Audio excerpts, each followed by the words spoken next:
생각보다 아까 설명을 많이 했군요. 한 번에 14문 같이 죄가 무엇인가 한번 읽겠습니다. 죄가 무엇입니까? 죄는 하나님의 법을 순종함에 부족한 것이나 혹 어기는 것입니다. 네, 좋습니다. 그러면 제가 13문까지는 첫사람의 죄에 대해서 조금 설명을 많이 드렸고요. 오늘 저희가 할 게 많네요. 쭉쭉 가야 되겠습니다. 네, 그러면 일단 죄에 대해서 그럼 제가 설명을 드리겠습니다. 죄란 무엇인가?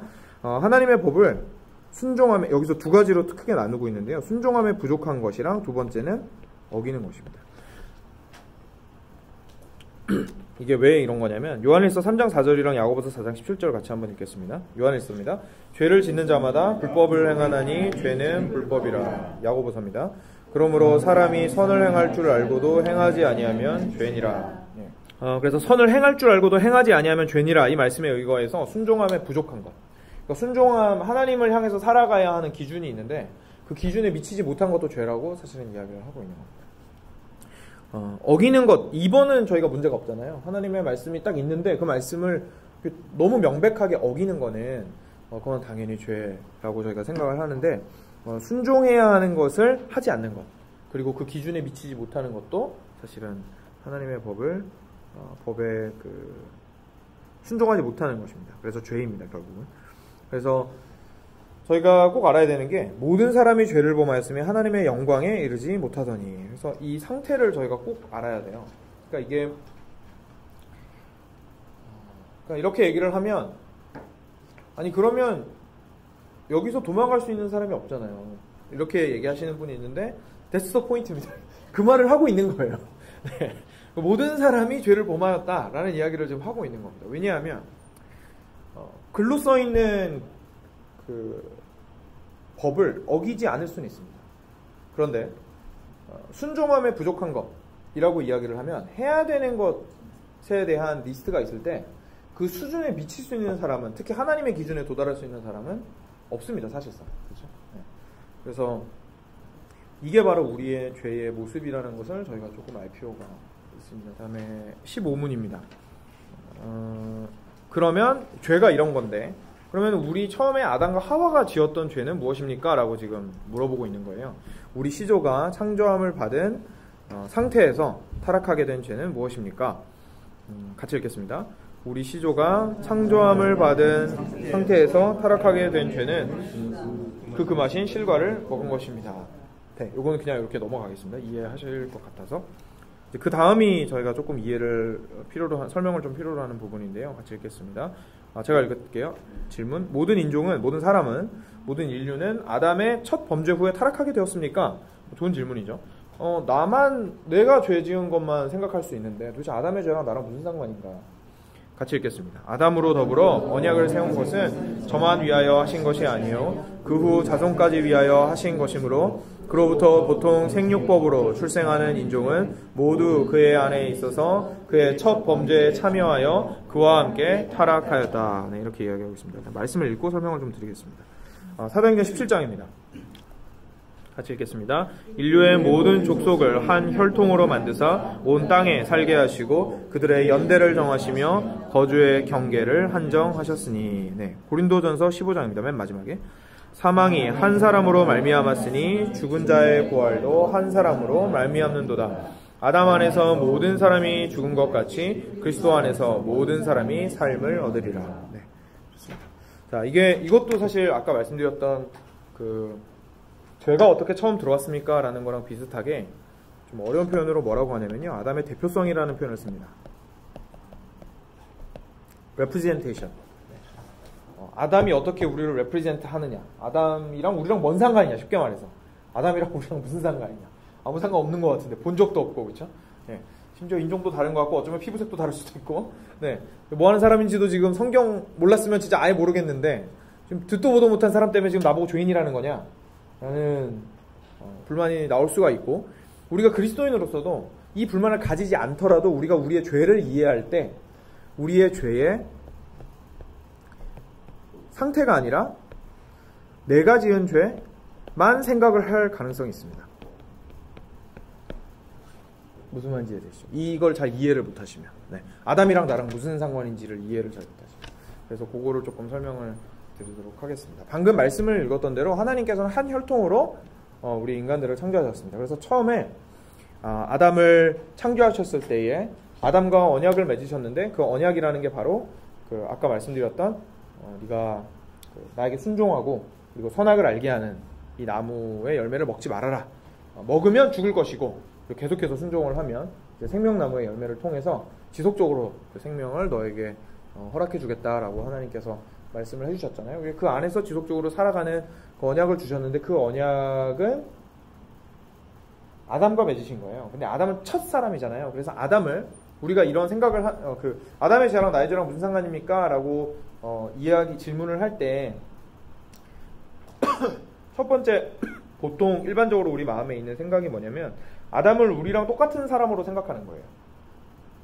근데 아담은 우리랑 좀 다른 사람이었습니다. 왜냐하면 하나님께서 직접 창조하신 첫 사람이었기 때문에 지위가 달랐어요. 지위가. 무슨 말인지 이해되시죠? 그러니까 뭐 똑같은 사람이에요, 당연히. 영혼과 육신이 있고 하나님께서 하나님의 형상으로 창조한 사람이고 뭐 그런 거 다 똑같습니다. 다 똑같은데 어디에서 독특함이 있었냐면 첫 번째 사람이라는 것에도 독특함이 있었습니다. 그래서 로마서에 보시면 항상 아담이랑 누구를 비교하죠? 예수님을 비교합니다. 그래서 예수님의 또 다른 별명이 있으니 바로 두 번째 아담입니다. 그렇죠? 첫 번째 아담, 두 번째 아담. 그게 무슨 뜻이죠? 그 밑에 줄줄이 이렇게 혈통으로 다 이렇게 아담한테 붙도록 첫사람 아담을 하나님께서 창조하셨다라는 의미에서 첫사람 아담의 대표성을 하나님께서 말씀을 하시는 거고요. 죄를 아담이 짓는 바람에 그게 지속적으로 그 죄의 상태가 좀 이따 설명을 드리겠습니다. 죄의 상태가 계속해서 연결이 되게 됐어요. 그래서 이 문제를 해결하는 방법은 뭐죠? 뿌리를 완전히 뽑아가지고 사도 바울이 로마서 11장에서 비유하는 것처럼 가지를 접붙이기를 해야 되는 거예요. 줄기를 완전히 뽑아가지고 다른 데다가 갖다 붙여야 열매가 다른 게 나오는 거죠. 그렇죠? 그러니까 이 혈통으로 이어진 그 죄의 굴레를 해결할 수 있는 방법은 노아의 방주 때처럼 인류를 쓸어버리고 두 번째 아담을 만드는 건데, 그럴 순 없고, 그렇죠? 그럴 순 없고, 노아의 방주 때 그렇게 하셨지만 사실 노아도 아담의 후손이었고, 그러니까 계속해서 이제 죄인들이 나온 거였잖아요. 그래서 가장 궁극적인 방법은 이걸 다 쓸어버리는 게 아니라 머리를 하나 새로 만드는 겁니다. 영적인 머리를 하나님께서 하나 새로 만드셨습니다. 그분이 바로 예수 그리스도신 거죠. 근데 그 예수 그리스도, 그러니까 제가 이걸 꼭 왜 같이 설명을 드리냐면요. 성경도 이걸 항상 둘을 같이 설명할 뿐더러 예수님에 대해서 이해를 잘 해야 아담이 이해가 되고, 그래야 예수님께서 하신 일도 더 이해가 잘 돼요. 그래서 조금 대조를 해서 설명을 드리는 거예요. 그래서 이 머리를 새롭게 하나님께서 주신 거예요. 그런데 이 사람이 아담의 그 혈통에서 나오면 문제가 해결이 안 되잖아요. 어떻게 새로운 인류를 만들 것이냐. 말씀으로 창조하신 게 아니라 말씀 그분이 직접 이 땅 가운데 인간의 육신을 입고 오셨어요. 근데 우리랑 다른 점이 있었어요. 성령으로 잉태하셨다는 거죠. 네. 그러니까 아담의 계보에서 나오지 않으시고, 아담의 혈통에서 나오지 않으시고, 새로운 머리로서의 자격을 가지고 나오신 겁니다. 그래서 히브리서에서 멜기세덱 얘기를 하는 거예요. 멜기세덱 얘기 아시죠? 새로운 반차. 멜기세덱의 반차를 따라오신 제사장, 이런 얘기 하잖아요. 근데 창세기에 보시면 아브라함한테 멜기세덱이 왔는데, 멜기세덱은 우리말로 얘기하면 근본 없는 우스갯소리로 근본 없는 사람입니다. 그러니까 알 수가 없어요. 근본을. 이 사람 뭐 어디서 온 거지? 아론의 자손도 아니고 뭐 아무것도 아니고 레위인도 아니고 아무것도 아닌데 뭐 하는 사람이지? 근데 하나님의 이름으로 와가지고 그 하나님의 사람이었던 아브라함의 그 제사를 받는 장면이 나오거든요. 아브라함이 그 멜기세덱한테 헌금도 하고, 그렇죠? 헌물도 하고 하잖아요. 그래서 그 대표성을 가진 머리로 예수님을 이렇게 두신 겁니다. 그러면은 예수님한테 우리의 구원은 그럼 어떻게 되는 거죠? 아담 밑에 붙어있던 우리가 이제 예수님한테 붙는 게 이제 문제겠네요. 그럼 뭘로 붙는 거예요, 이게? 이게 믿음으로 붙는 거예요. 네, 이해되시죠? 물론 더 정확하게 얘기하면 성령께서 우리를 붙이시는 건데, 우리 입장에서 얘기하면 믿음으로 그 붙임을 받는 거죠. 네, 믿음으로 붙는 겁니다. 그래서 혈통과 믿음을 비교하는 거예요, 바울이. 계속해서. 네. 그러니까 여기서는 혈통으로 계속해서 이렇게 붙어왔다가, 여기 해결하는 방법은 새로운 혈통을 만드는 건데, 어차피 육신의 피로 계속해서 혈통으로 연결돼가지고 문제가 해결이 안 되니까 새로운 갈라디아서에 얘기하는 것처럼 믿음으로 아브라함의 자손을 삼으셨다라고 이야기를 하는 이유가 머리 대신 예수님께 믿음으로 그 가지, 줄기에 접붙임을 받게 해주셨다라는 뜻인 거죠. 그래서 저희는 새로운 피조물인 겁니다. 완전 다른 존재가 된 거예요. 완전 전혀 다른 줄기에 지금 붙어 있는 거니까 저희가 느끼지는 못해도. 그래서 제가 이걸 왜 이렇게 조금 장황하게 설명을 드리냐면요. 아담의 대표성을 인정을 안 하면 예수 그리스도의 죽음이 우리한테 복음이 될 수가 없어요. 무슨 말인지 이해되시죠? 아니 뭘 믿고 예수님한테 붙어요? 그죠? 예수님한테 우리가 어떻게 붙을 수 있습니까? 그냥 말만 하면 붙는 거예요? 그런 거 아니잖아요, 그렇죠? 뭔가 붙을 수 있는 근거가 있어야 되잖아요. 예수님한테 붙을 수 있는 근거가. 애초에 하나님께서는 온 인류를 대표성 있는 아담 밑에 연결되게 창조를 하신 거죠. 지금 개인주의 시대를 살고 있는 우리한테 너무 생소한 개념이지만 사실은 하나님께서는 원래 전 인류를 공동체로 창조를 하셨단 말이에요. 그래서 사실은 제가 너무 많은 개념을 말씀드리는 것 같긴 한데 그래서 교회가 중요한 거기도 하고 그렇죠?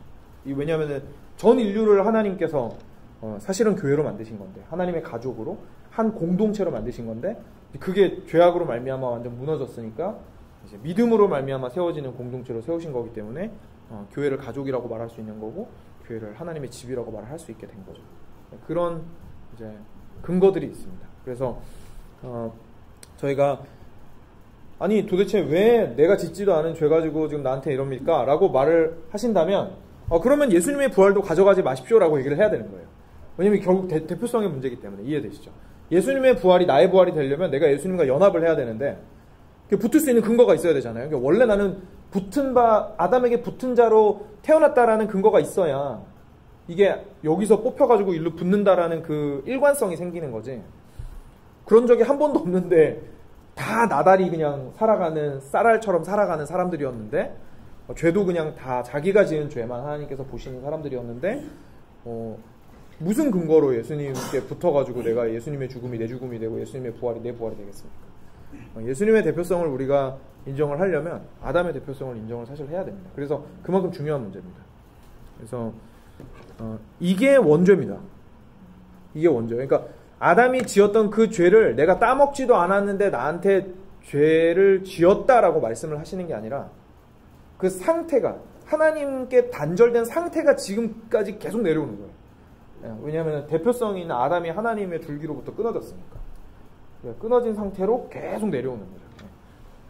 그래서 그걸 보고 원죄라고 얘기를 합니다. 그래서 보통 원죄에 대해서 좀 오해를 하시는 부분들이 있는데 이런 의미에서 우리가 원죄를 이야기하고 있습니다.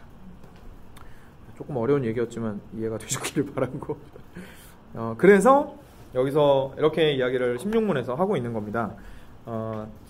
그 언약을 세우셨는데 아담만 위해서 하신 게 아니라 자손까지 위해서 하셨습니다. 그리고 보통 생육법으로 출생하는 이 말이 왜 중요하냐면요. 예수님 때문에 중요한 거예요. 보통 생육법으로 출생하는 인종은 모두 타락했습니다. 그러니까 이 말은 무슨 말이에요? 지금 예외를 하나 두고 있는데 일반 생육법으로 탄생하지 않은 딱 한 명 있죠. 예수님은 여기서 예외입니다라는 말을 전제하고 있는 겁니다. 숨기고 있는 거예요. 그래서 보통 생육법으로 출생하는 인종은 다 타락했습니다. 라고 이야기를 하고 있는 겁니다.